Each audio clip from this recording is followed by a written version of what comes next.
What's up, everybody? Hope everyone is having a great night so far. I'm with a very special guest, former Miami Hurricane, wide receiver from 2004 to 2007, Lance Leggett. How you doing today, Lance? I'm doing good. How about yourself? Hey, man, I'm doing well. Thank you for asking, and thank you for taking time out of your night, man. I know we've been having a little bit of malfunctions with the audio, but man, thank you so much for coming on. Yeah, no problem, man. We made it work. Hey Lance, man. So how is life been treating you after a football? You know, your career at Miami. I think you played with the Browns for a little bit as well. How's your life been, and what are your career opportunities right now? Life's been good, man. You know, like anything else, like in football, you have to grind.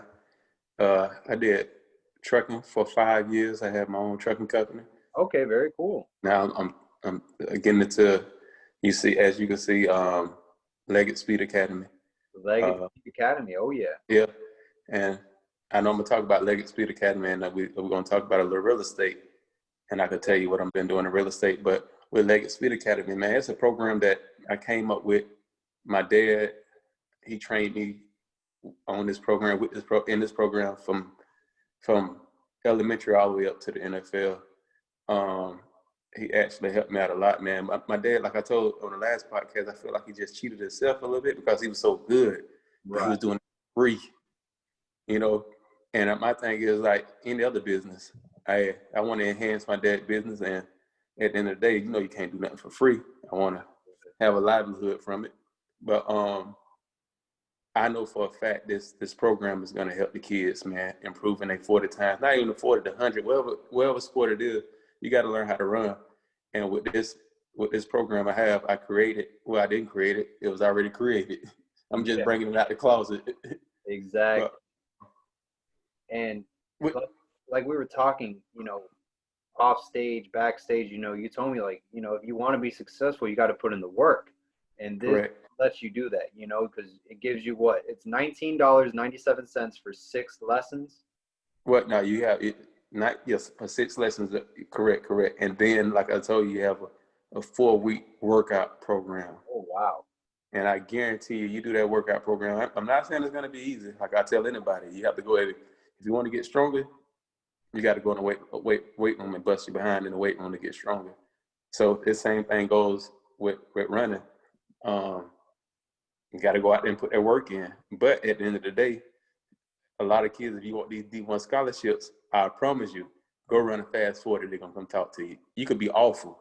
If you run a fast 40, you're going to still have to learn how to play football, but you're guaranteed to get a look. And Lance, I think this is the perfect program, not only for just individual, young athletes, but I think for high school coaches as well to give to their players. Correct, man.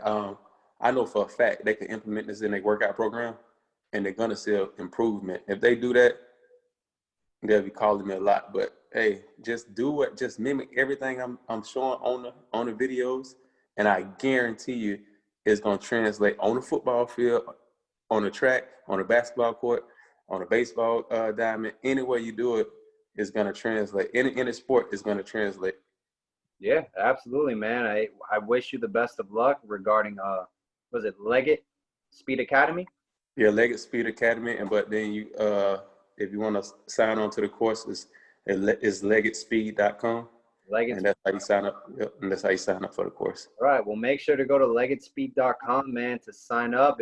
If you're looking to get faster, if you're a young athlete listening, if you know any athletes, or if you're a coach at a local high school or college, go to leggettspeed.com and get faster. Oh yeah, Study you did.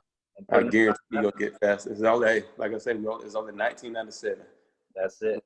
It's pretty feasible. Yeah. And speaking of, young high school athletes, you yourself, you were a 5-star wide receiver. Man, tell us about your recruiting story. How did you end up at Miami, Lance? Man, hey, my recruiting story was crazy. I had all the schools coming at me, all the power, from all conferences. Every school in America was coming to my school. But like I say, like I told you earlier, Florida, they flew their private plane to come pick me up. We actually played in Oklahoma, They Really? flew the private plane to Oklahoma to come pick me up, and it was so crazy. The school we played, they had the airport right across the street from the stadium. Oh, wow. So all the whole fans, everybody saw, like, man, I was signing autograph after the game, and they saw me going to the private plane to Florida, Purdue. They sent a private plane to me, so Wow. Yeah, crazy. But at the end of the day, I committed to Florida. A lot of people didn't know I committed to Florida first, but that wasn't my dream school, so I decommitted it. And I always wanted to go to Miami ever since I could remember. So why not take that opportunity and go play for your dream school? Do you remember who your lead recruiter was at Miami that you spoke to the most? All of them. Oh, yeah? Yeah. And you got to know, like, it's crazy because when you're the top recruit, I was a 5-star. Right. Man, they going to listen. If they trying to get a kid, every coach going to talk to that kid, not just one. But, I talked to Coach Curtis Johnson. I talked to him the most because he's the one who really wanted me. So. Yeah, and he ended up being the head coach at Tulane. Yeah, man. I wish they would have gave him a little bit more time. Cause listen, listen, that's the best coach I had on any level, and because he's gonna push you, gonna take you to the, especially football coach, he's gonna take you to the next level. But then he got fired at Tulane. You see, the Saints picked him right back up. Yeah, Peyton, he know what he had. Exactly. Yeah, man. The Saints. I don't know if you still keep in touch with college football, but Joe Brady, the LSU offensive coordinator who went to Everglades High School, he came from the Saints to LSU, and the rest is history. Now he's the OC for the Carolina Panthers, so they know what good coaches are. They're correct. Saints is a great organization. So, yep. Man, it's crazy because Ethnic Sands also told me that Curtis Johnson was his favorite coach at Miami, saying he was a great man. Listen, he make you want to listen. Honestly, he make you want to do some things to you. He make you want to do some things to him. But at the end of the day, he's just trying to get the best out of you. It's just like I'm gonna go back to Leggett Speed Academy. If you train with me, if you come train me 1-on-1, I'm gonna push you to the edge. I got to see where your mindset at the end of the day. Absolutely, I love it. Because I don't want you wasting my time. Exactly. It's too hot out here. It's too hot to be out here wasting my time. No. I want you to be. You got to do your thing out here. You got to be ready to work. Love it. Hey, Lance, how was the transition coming from high school to the college level? Because, like we spoke about, you were a 5-star wide receiver, star of your high school team, star in the state of Florida. But now you're coming to the college level where everybody is a 5-star recruit or a highly touted recruit. Everyone is fast. You're at Miami. This is the U. So how was that transition for you?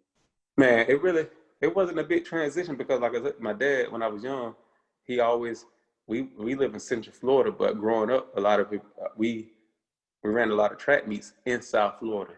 So we'll drive 4 hours away and go down to the track meets in South Florida, because my dad felt like that's where the fastest runners were. And I was going down there at a young age, 9 to 10 years old. Man, you don't have he teaching us how to compete at a young age. So when I did go to Miami, it was like, the speed wasn't a difference for me. It wasn't that fast for me because I was already fast. So yeah, it wasn't a big difference for me. How about going up with guys like Antro Roll? Because that secondary, like you said, Brandon Merriweather was a part of it. I mean, it was pretty nasty. Man, listen, let me give you a story, Antrell. Man, I was in practice one day, and I went up for a ball, and I grabbed it in the air with one hand. OBJ. I was in the air. When I came down, he pushed me on my shoulder, man. My shoulder's still messed up to this day. You can see it. Really? Yeah, my shoulder's still messed up, man. It was Virginia Tech week, but that's how we compete. Yeah. And man, he pushed me out the air, man, and I separated my AC joint. And man, but that's how we competed. He wasn't trying to hurt me, but he was making me better. Like, hey, you got to come down with that. And I came down with the ball, but I got hurt in the process. But that's a moment I remember. But man, he was only trying to just make me better. I was a freshman. He was a senior. Was practice harder than the actual game? Hell yeah.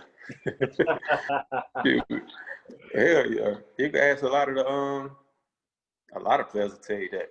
Because I know for a fact we're gonna talk about Hester. Oh yeah, man. For a fact, we're gonna talk, and we're gonna just jump into it. Cause listen, with Hester, man, Hester was a great athlete, but Hester had to compete in practice against, cause everybody was good.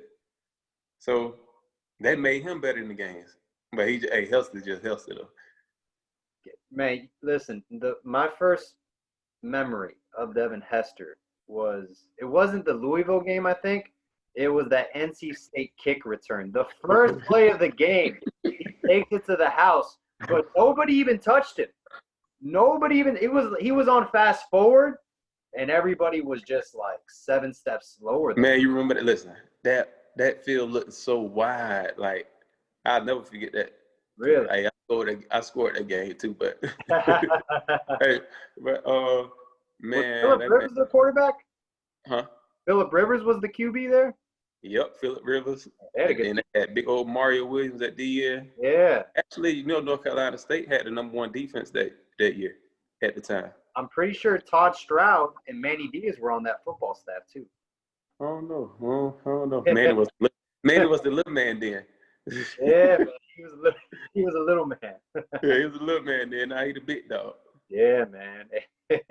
That's life. Yep. But what was your favorite memory, man, of playing with Devin Hester? Was it practice or just during the game? Practice. Wait, the crazy thing about it, he knew he was going to do that in the game because the competition he was going against. Right. It was honestly practice. Practice, like he made better moves in practice than he in the game because the speed was different. Yeah, man. It was. Imagine he on offense. Imagine Devin on offense going against John Beeson. This is my freshman year. John Beeson, McIntosh. You got at linebacker, and then you got Tavares Gooden. Wow. Safety, you got Brandon Mayweather. You got grade 3. Cornerback, you got Kelly Jennings. You got Antrell Rowe, Marcus Maxey. Imagine him going against that defense every day, and he like doing his thing. Yeah. Now that's when you really know he could play. Yeah, man. I mean, hell of a player, man. One of the greatest of all time, man. Did you ever think like, hey, man, like Devin at the next level, he's gonna kill it? No, that wasn't surprising. Everybody knew that. Everybody knew, huh? Everybody. Yeah, that was just a given. Yeah, man. Why wasn't he involved more in the game plan? I felt like, put him at wide receiver, put him at corner, just put him in a position where he can just excel, man. You gotta like back then, it was more of a pro style offense. Yeah. So imagine Hester in the offense in the offense these days on offense. It'll be sick. Yeah, man. So it was more of a pro style offense, and then you putting Devin. What, you gonna put Devin at running back and you want Devin to run 30 times? I don't think Devin want to take that poundage like that. Right. And then we had playmakers out on the outside at receiver. So hey, man, I think it's a blessing. Like with him, that's just he had his own position. He had a position. Yeah, I mean that's how he got drafted. Yep, he had a position. Hey, Lance, was that frustrating? Being in a pro style offense, that really doesn't fit the style of your play because you were a track star in college as well. Yeah, but it ain't really bothering me because I'm from Florida. It's a lot of athletes like me, 2 sports athletes play football and track. That's the one thing about Florida. 9 times 10, if you get a track runner, 9 times 10, he play football. Yeah. I say, how many athletes in Florida don't run track? If you play football, who don't run track? Most of them run track. Right. And so a football player in Florida, 9 times they're a track runner. So with me, I wanted to be in a balanced offense because I wanted to show that I could block too on the next level. So that was I love the balanced offense. Okay, yeah, man. Because I always thought that, man, if you saw Rhett Lashley's offense today, you would have killed it, man. Yeah, man. Listen, it's too wide open. I be telling my stepson, he played wide receiver for Indiana University, Walt Field, #1. Okay. He'll get drafted. He'll definitely get drafted. But man, I be telling him like, man, listen, if I was in your offense, the offense you in at Indiana, yeah, man, that y'all offense easy. It's so easy. It's easy to get open. Yeah, Indiana, that's a program up and coming as well, man. They had a nice year. Yeah, they had a real good year, man. If you go look at it, he was the best player on offense. So Taiwan. Yeah, he had over 1,000 yards this year. Oh, very nice, man. Oh yeah, he did his thing. Yeah, he'll get drafted. Nice. He'll get drafted. He keep his head on straight, which I know, and like he was one of the first ones to go through this program, the Leggett Speed Academy. There you go. I told him his junior year, I said, man, if you put in the work, I promise you'll have a lot of D1 offers your senior year. Right after the season, his junior year, he dedicated himself and he did the whole Leggett Speed Academy, and he also ran track. Right. And his stock just rose. So guess what he's doing right now in Indiana? He's running track. Yeah. He's on the track team, so he know what he need to do. And man, he was one of the first ones who really dedicated himself, because he was living in the house with me. So he really dedicated himself, and he wanted to really do something. That's great, man. He put in the work, and look, he's getting the results now. So, Correct. Hey, Lance, how was it playing with different quarterbacks and a different OC every year?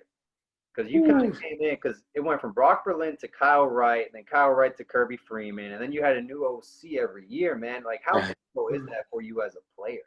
Man, see, a lot of people didn't know, like, man, that's frustrating. So you get, I had, 3 offensive coordinators in 4 years?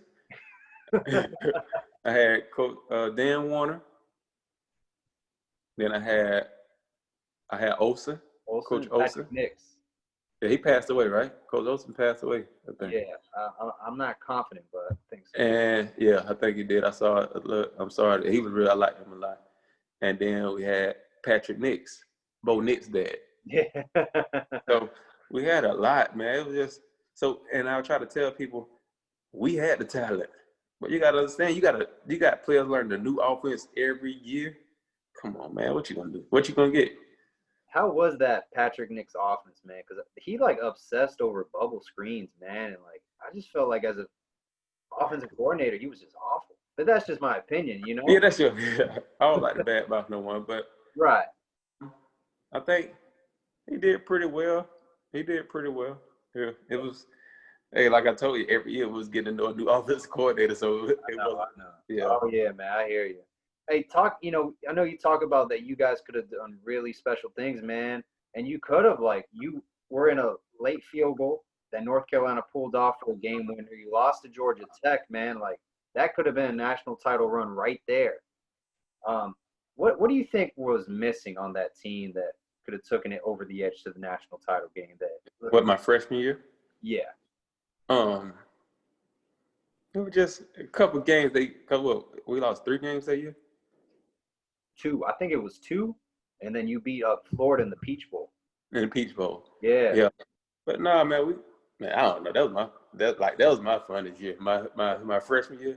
I love that year. It was like imagine you in the huddle with Roscoe Parish, Frank Gore, Kevin Eric. You got Greg Olsen. Greg Olsen when he was starting. Snorris Moss. Yeah. The list goes on. Tyrone Moss. It was too many in the Eric Winston, Myers on the offensive line. You see what I'm saying? It's like, yeah. And I'm a freshman starting with these guys. Yeah. But that's something like that. It was crazy. Like you watching these guys play on TV your freshman year. I mean, in high school, your senior year in high school. Now you starting with them on the team, but and we just had some. Back to your question, we just had some little hiccups. It wasn't nothing like the teams that beat us. They weren't better than us, especially that Virginia Tech game. Yeah. They were. North Carolina. If we would have played North Carolina 9 times that year, we would have beat them. If we would have played North Carolina 10 times, we would have beat them 9 times. They just, man, come on. The dude made some good catches on Antrell, but on Antrell, he don't give up touchdowns like that. So he made some. It was a hell of a catch. So all around, it was day night. Yeah, man. That's college football for you, man. Man, you can't name one of them players on that North Carolina team right now. I can't name one. I can't name one at all, man. Right. But man, how was that relationship with you and Brock Berlin, man? Because I spoke with him as a little kid at Publix at the supermarket near campus, and he said great things about you. You know, tell me what he said. Nah, because I told him, I was like, yo, you gotta feed Roscoe Parish the ball more. I was like a little 10-year-old. He's like, oh, what about Leggett? Like, yeah, man. He's young. He's a freshman. Like, Parish is an upperclassman. He's like, yeah, but I like Leggett, man. He's a good player. He's young. I'm like, all right. Yeah, man. Listen, because I made plays. I came in with an attitude like, man, I got to feed my family. I came in with the attitude. So me as a freshman making plays on Antrell Roll, Kelly Jennings, he's seeing it every day. Brandon Mayweather, out them 3 first rounders I just named, my freshman year I went against. And I guarantee you, I love that game, but they'll respect me. They're like, man, hey, that boy could play. I was fast. So he had to feed the ball to me. He had to feed me the ball. And Roscoe, and I can tell you, man, me and Roscoe, we was roommates for like game day. We was always roommates when we went on trips. And he used to love it. He's like, man, hey, Lan, get off. He's like, I need you to get off. He make it easy for me. Yeah. Yeah. Yeah, that was my boy Roscoe. Man, Roscoe was he was a real bit. But I give you a story. Roscoe told me, Peach Bowl. He said, hey, Lance, he ain't tell nobody. He said, don't say nothing. But if I run a punt back Florida, I'm out of here. I'm gone. You can have all these clothes. You can have every clothes I got in this hotel. I'm out of here. I'm going to the draft. Roscoe ran the punt back in the Peach Bowl. Guess what Roscoe did? He kept his word. I'm talking about he had nice stuff too. Yeah. He gave you every single pair of one of his clothes. He left them in the hotel room like, hey, bro, you can have it. I told you what I'm doing. I'm going to the NFL. Oh, wow, man. Oh, that's pretty cool, man. That was cool. He kept his word, man. Yep, that's my boy. The rest is history, man. Good NFL career, man. Great, solid player. Yep. Hey, speaking of the Peach Bowl, man, I got to ask, man, the second Peach Bowl, 2005. Let's talk about that. So what happened? What happened? Man, that shit was crazy. I'm like, this team is not that better than us. Right. Yeah, they weren't. We weren't hitting on all cylinders at all. Like, I don't know. It was crazy. It wasn't. We couldn't connect. We couldn't click my sophomore year. That was Kyle Wright's best year as well, man. He came in 5-star quarterback, Southern California, and man, after that, I felt like it kind of just went downhill his career. How was Kyle Wright as a quarterback and as a leader?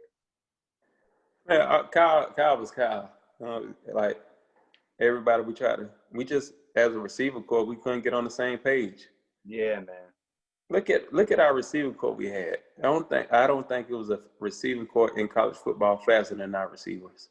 If you had to put them as a whole receiving corps, we just couldn't put it. It couldn't go together because you look at it, we just couldn't connect. Look at the year before. It's the same receivers we had. Only one was gone was Roscoe. Right. You see what I'm saying? So nothing against Kyle. We just didn't click.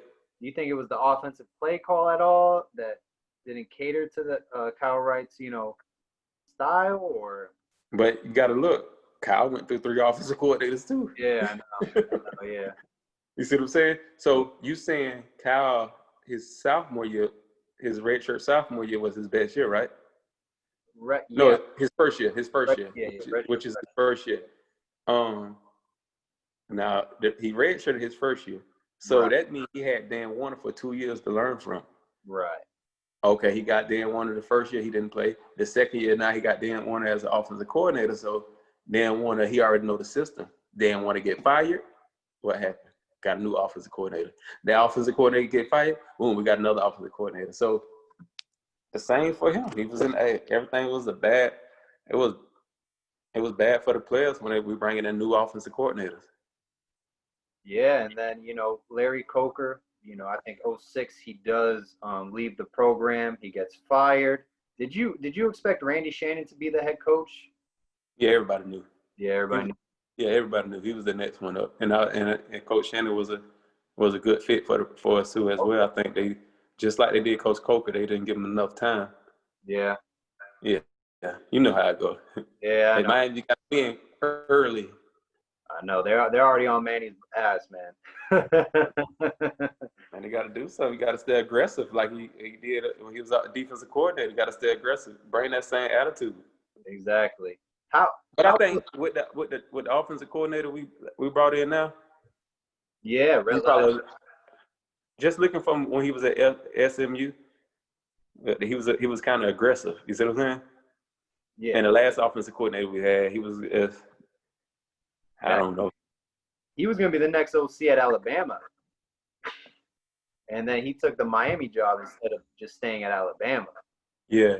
So, man, I just think he didn't want to kind of play with his personnel, man. He just wanted to stick with what he knew because he was in Alabama as the quarterback's coach. He's like, yo, it worked at Alabama with my quarterbacks. It's going to work here, and it didn't. He didn't want. No, it didn't at all. So, hopefully it didn't at all. With Rhett Lashley, I think we will.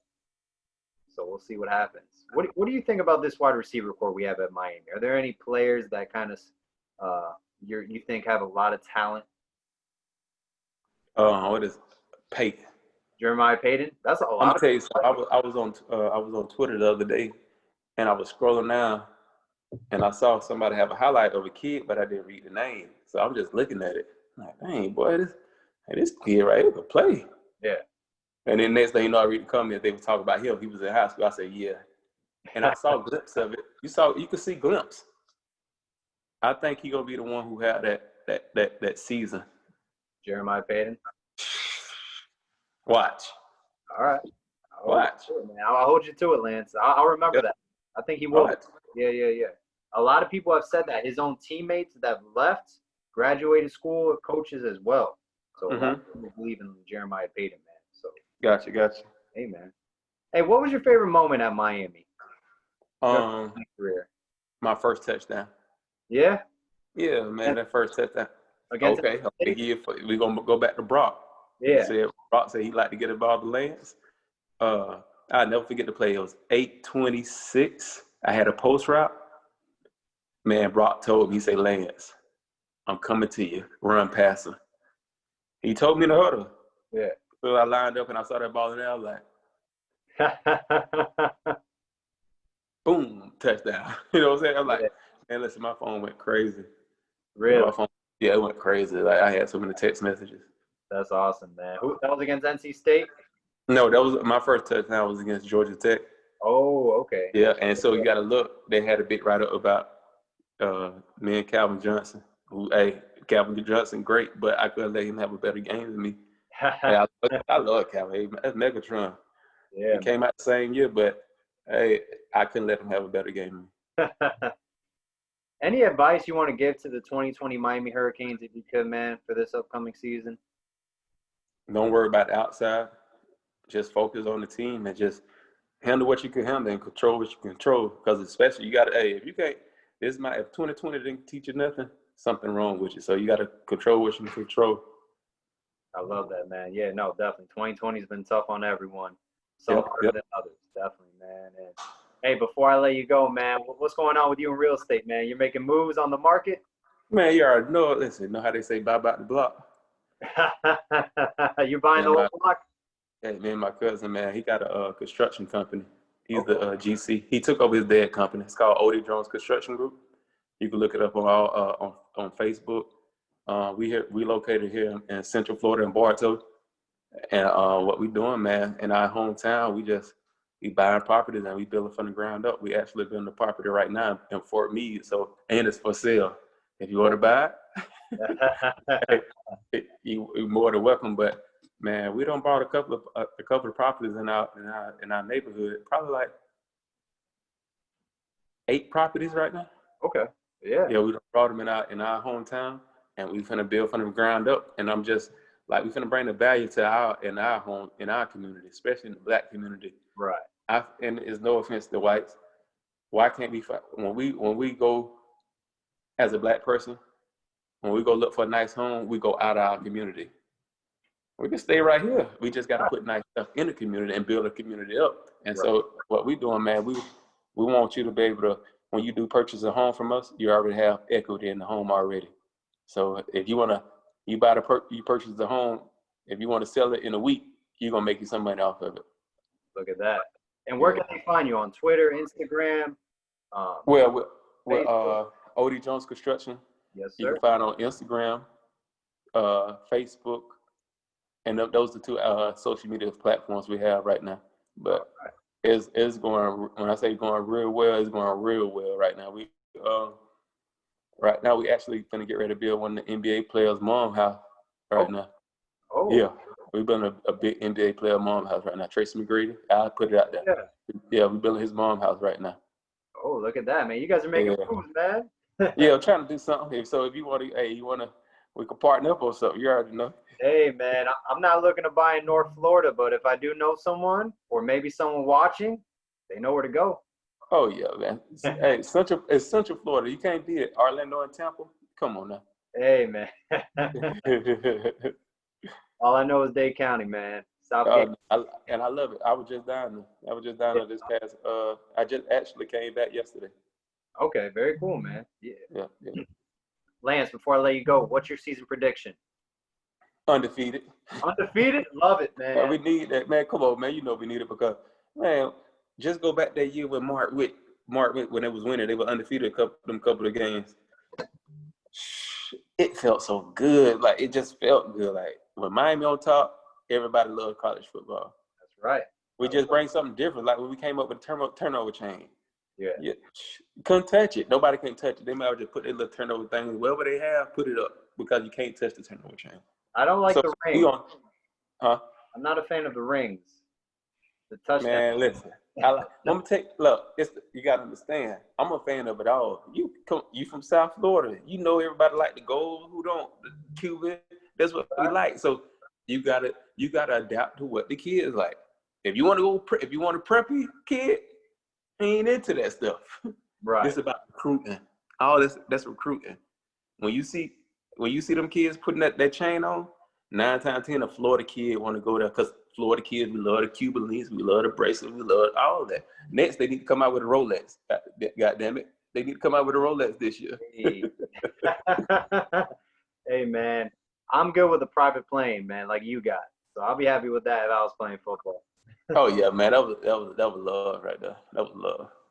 Hey, Lance, man, it was a pleasure talking with you, man. Thank you so much for your patience with all our little malfunctions earlier. And best of luck, man, with the Leggett Speed Academy and your construction company as well, man. Best of luck. Man, thank you a lot for having me, man. Anytime you want me on, I'll come on. All right, sounds good, man. I'll hold you to it. All right, Lance, have a great night. Peace.